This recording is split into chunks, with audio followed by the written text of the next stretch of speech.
তোমার হাতে দেখছি গমের দানা। তোমার খাবার ইচ্ছে হয়েছে বুঝি? ও একটা গমের দানা আমি খেয়ে কি করব? ওতে কি আমার পেট ভরবে? একটা গমের দানাতে যে কারুরই পেট ভরবে না, কিন্তু এটা দিয়ে রুটি বানাতে হবে। তুমি আবার কি ভাবছো? আমি যা ভাবছি তার কোনো তল তুমি পাবে না। তোমার অত বুদ্ধি নেই। তা অবশ্য ঠিক, আমার খুব বেশি বুদ্ধি নেই। তুমি শুধু আমার একটা উপকার করো, তাহলেই হবে। আমি তো চাই সবার উপকার করতে।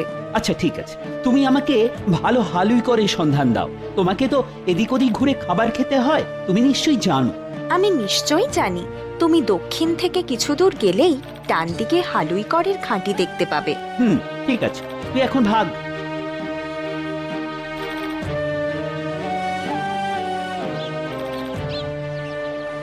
বড় অদ্ভুত, কাজ মিটে গেলেই বলে তুই ভাগ। খুব মন্দ ব্যাপার। ও বাবা, দেখি আরো একজন আসছে।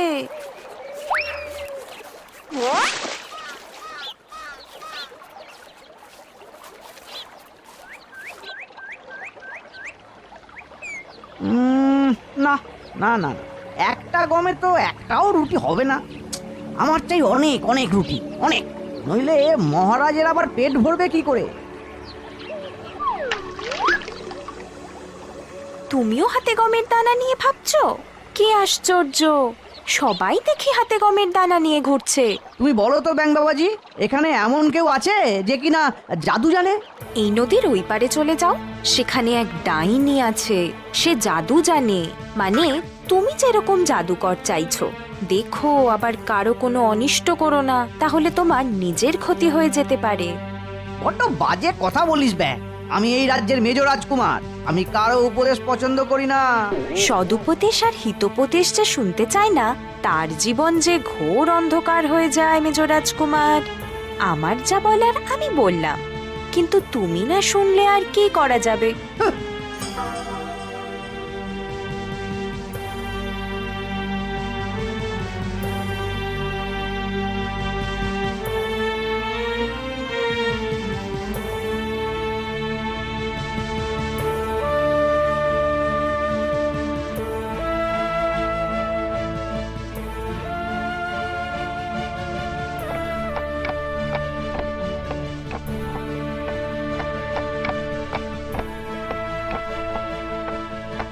এই গমের দানা দিয়ে একটা খুব বড় রুটি বানিয়ে দিতে হবে, বুঝলে? আমি বুঝেছি। আমি এটাও জানতাম যে আপনি আমার কাছেই আসবেন। আপনাদের পরীক্ষার কথা রাজ্য শুদ্ধ সবাই যে জেনে গেছে। আমার মনে হচ্ছে আমার দুই ভাইও তোমার কাছে আসবে। তাদের কিন্তু আমার তুলনায় ছোট রুটি করে দিতে হবে। বিলক্ষণ রাজকুমার, আমি বুঝে গেছি আপনি রাজা হবেন। তবে সেক্ষেত্রে আমার কিছু প্রাপ্য হওয়া উচিত বলেই তো মনে হয়, তাই না? বলুন। বেশ, বলো কি চাও? আমি আপনাকে সব থেকে বড় রুটি বানিয়ে দেব, আর তার বিনিময়ে আমি চাই আমার মেয়ে এই রাজ্যের রানী হবে। বলুন রাজি? বেশ, তাই হবে, আমি রাজি। আপনি একটু অপেক্ষা করুন, আমি এক্ষুনি একটা বড় রুটি করছি।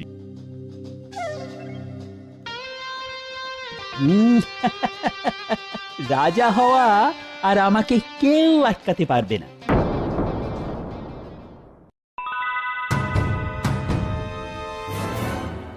এই সামান্য দানার আটায় আর কি রুটি হবে? এতে এতে বেশি করে আটা মেশাই। আমার মেয়ে এবার রানী হবে।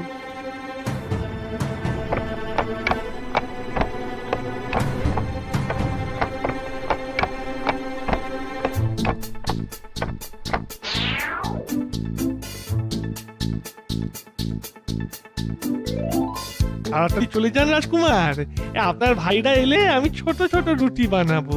বেশ।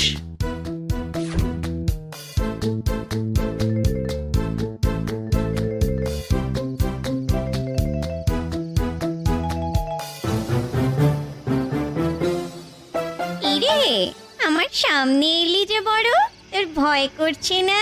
আমি এই রাজ্যের মেজ রাজকুমার, আমার ভীষণ সাহস, আর তাই এই রাজ্যের রাজা হবার আমি একমাত্র উপযুক্ত। এখানে কি মনে করে এলি? মরতে বুঝি? আমি জানি তুমি জাদু জানো। তোমার জাদুর খেলায় দেখতে এসেছি। কি চাস তুই?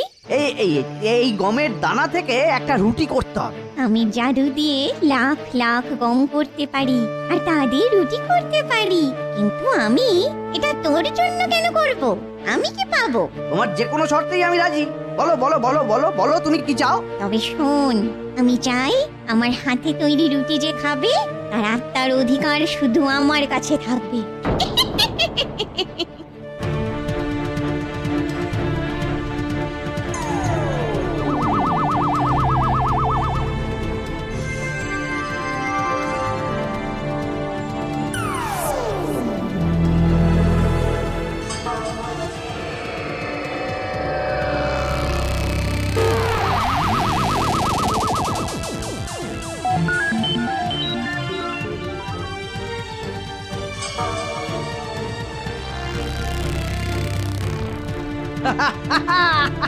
জাদু রুটি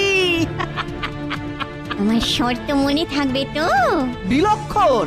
এই নে, রুটি নিয়ে চলে গিয়ে রাজাকে খাইয়ে দে।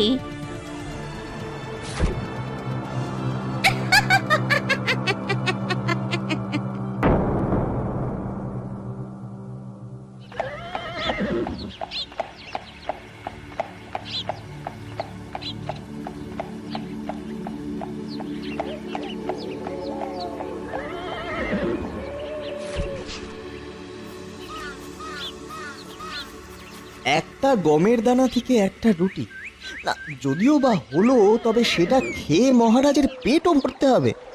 না, মাথায় আসছে না তো, কি যে করি। কোনো গুপ্ত বিদ্যায় এটা সম্ভব না, প্রাকৃতিকভাবে।